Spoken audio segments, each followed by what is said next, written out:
राधे राधे। जय श्री कृष्णा। श्री जी की कृपा से श्री राधा चरित्र का आज भाग 12 है।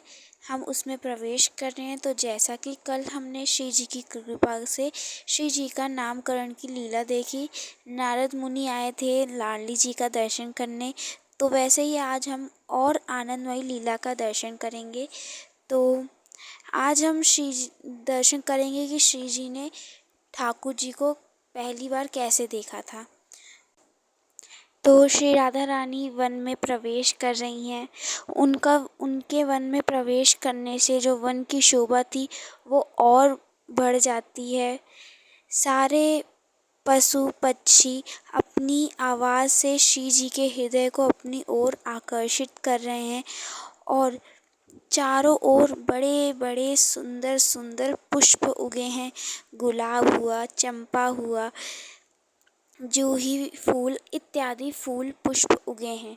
तभी सखी ललिता जू ने कहा कि स्वामी जू वहाँ देखो, वो वहाँ से नदी की धारा बह रही है और नदी भी यमुना है। श्री जी का हृदय आनंद में भर गया और श्री जी नदी के डोरे बैठ गई। श्री जी नदी के पास बैठ गई और श्री जी इतनी भोली हैं कि पूछ रही हैं कि ललिता जू, विशाखा जू से कि ये इतना मनमोहक वन कौन सा है। मैं तो कई कुंजों में गई लेकिन मैंने ऐसा कभी भी कुंज नहीं देखा। तो ललिता सखी कहती हैं कि ये तो वृंदावन है। श्री जी वृंदावन का नाम सुनकर इतना प्रसन्न हो रही हैं, कह रही हैं ये नाम तो अपना अपना सा लग रहा है। प्यारी जू के नेत्रों से अश्रु बह रहे हैं। कह रही हैं कि धन्य है ये वृंदावन, धन्य है ये यमुना महारानी। उस यमुना में एक कमल उगा है। श्री जी ने तभी एक कमल तोड़ा, उसको निहार रही थी। तो तभी ललिता सखी बोली, जैसा इस नील कमल का रंग है, ऐसा ही रंग हमारे श्री कृष्ण चंद्र का भी है। तो श्री जी श्री कृष्ण का नाम सुनते ही कहीं कि ये कौन है, ये कृष्ण जो मुझे इतना रोमांच दे रहा है, मेरे हृदय में इतना रोमांच हो रहा है। बैठी बैठी बोल रही हैं कृष्ण कृष्ण कृष्ण। तो श्री जी कह रही हैं, क्या मैं इस नाम को पहले भी सुना है? ये नाम मुझे इतना मनमोहक क्यों लग रहा है, ऐसा सुना सुना सा लग रहा है। ललिता सखी और आदि सखियाँ देख रही हैं कि स्वामी जी कभी रोते रोते कृष्ण बोल रही हैं तो कभी हंसते हंसते कृष्ण बोल रही हैं। तो सखियों ने देखा कि अब श्री जी को महल चलना चाहिए। तो श्री जी ने कहा, सखियों ने कहा कि श्री जी अब चलिए, आपको महल चलना चाहिए। श्री जी इतनी भोली कि सखियों के आज्ञा पे चल रही हैं। तो श्री जी महल पहुंची, देखा कि द्वार पर सखी चित्रा खड़ी है। तो सखी चित्रा ने कहा कि स्वामी जी, आज मैंने एक चित्र बनाया है, बहुत प्यारा चित्र है। तो ललिता जू ने कहा कि नहीं नहीं, अभी स्वामी जी कुंज से आई हैं, वो थक गई हैं, उन्हें पहले आराम करने दो, तू कुछ देर रुक। सखी चित्रा ललिता सखी से रूठ गई, कही कि खुद तो स्वामी जी के साथ दिन भर रहती है, लेकिन जब मैं आई कुछ ही देर के लिए तो मुझे भगा रही है। इतना सुंदर चित्र मैंने बनाया है।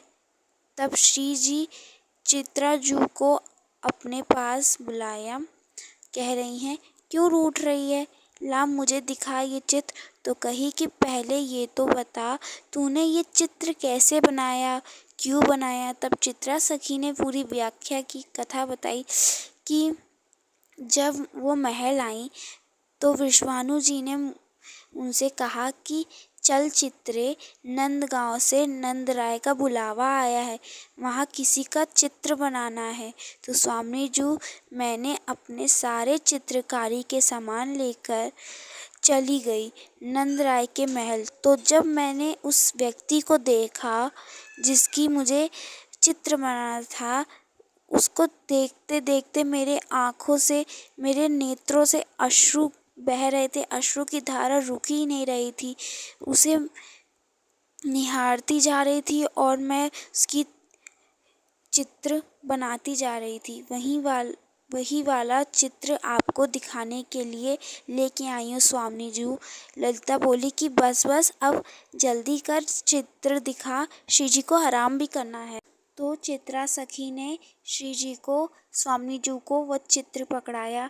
तो स्वामी जी ने चित्र देखा जो चित्रा लेके आई थी। तो जब वो हमारी श्री जी ने चित्र देखा तो वह चित्र देखते ही मूर्छित हो गई, गिर गई।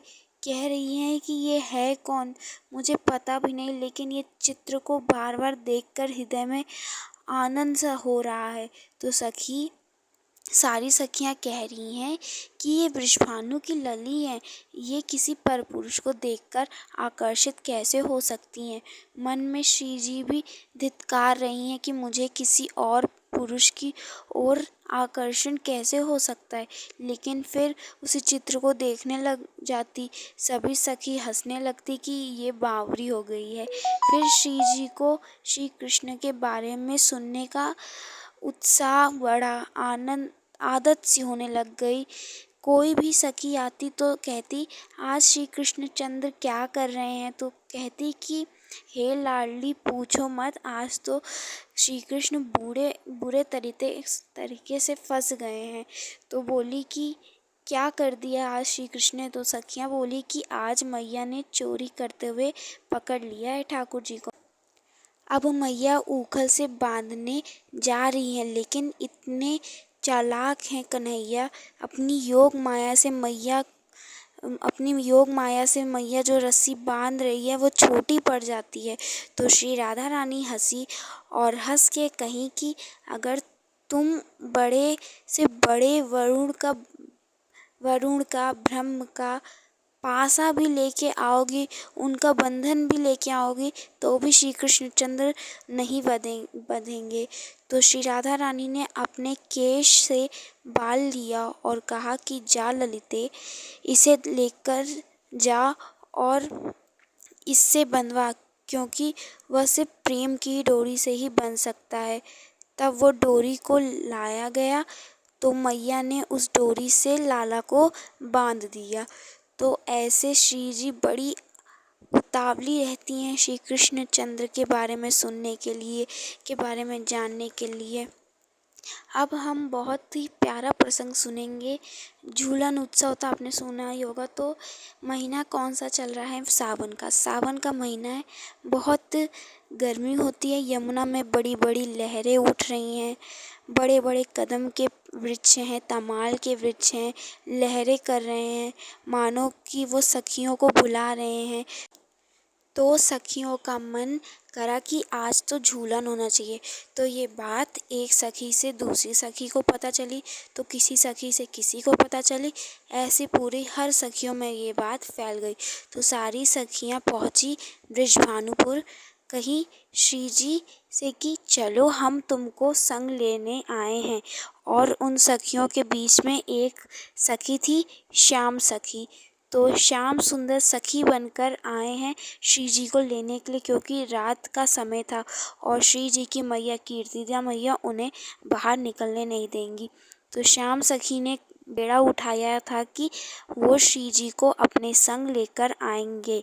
तो श्याम सखी कह रही है कीर्ति मैया से कि अरे ओ मैया, आज सब सखी का बहुत मन है झूलन करने के काजे जाने का। तो कीर्ति मैया कह रही है कि पहले तो तू ये बता कि तू है कौन और कहाँ से आई है।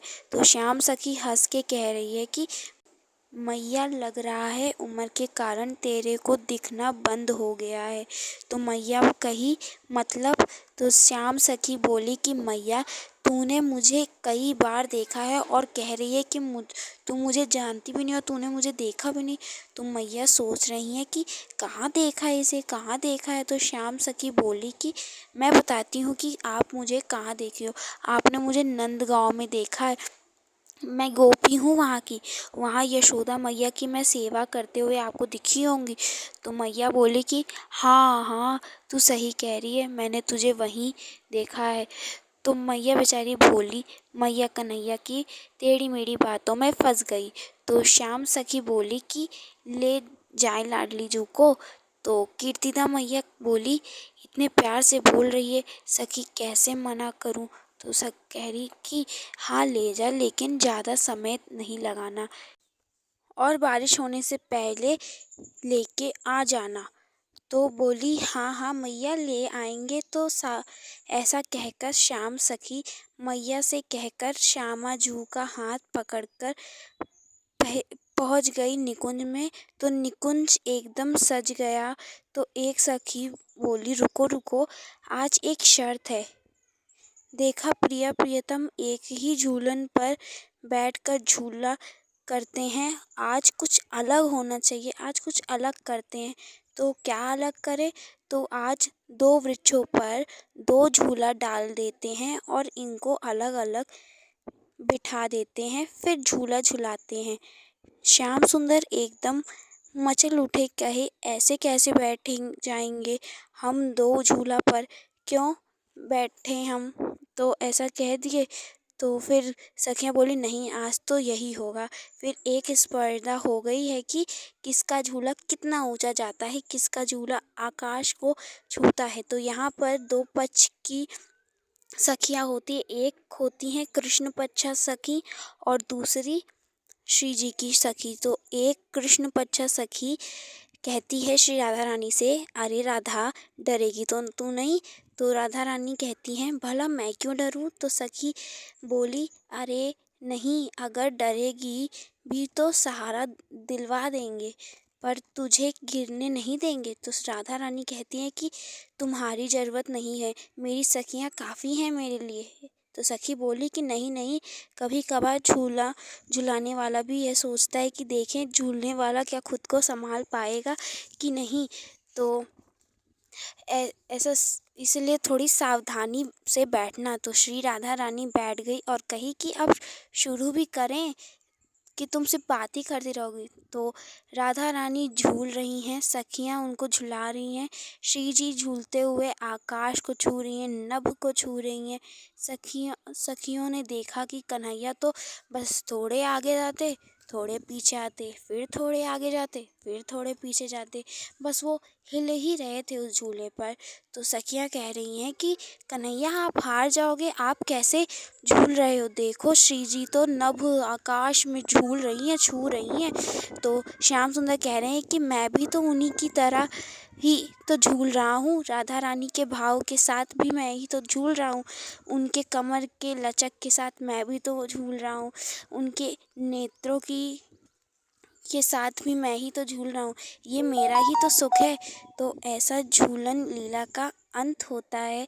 तो श्याम सुंदर कभी झूलन लीला करते हैं, सखियों को आनंद दिलवाते हैं, तो कभी नौका विहार करते हैं।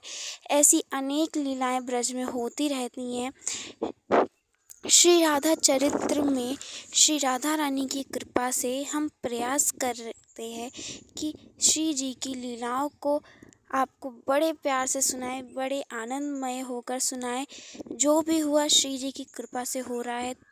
तो बस एक बार बोलिए जय जय श्री राधे, और तब तक के लिए राधे राधे, जय श्री कृष्ण।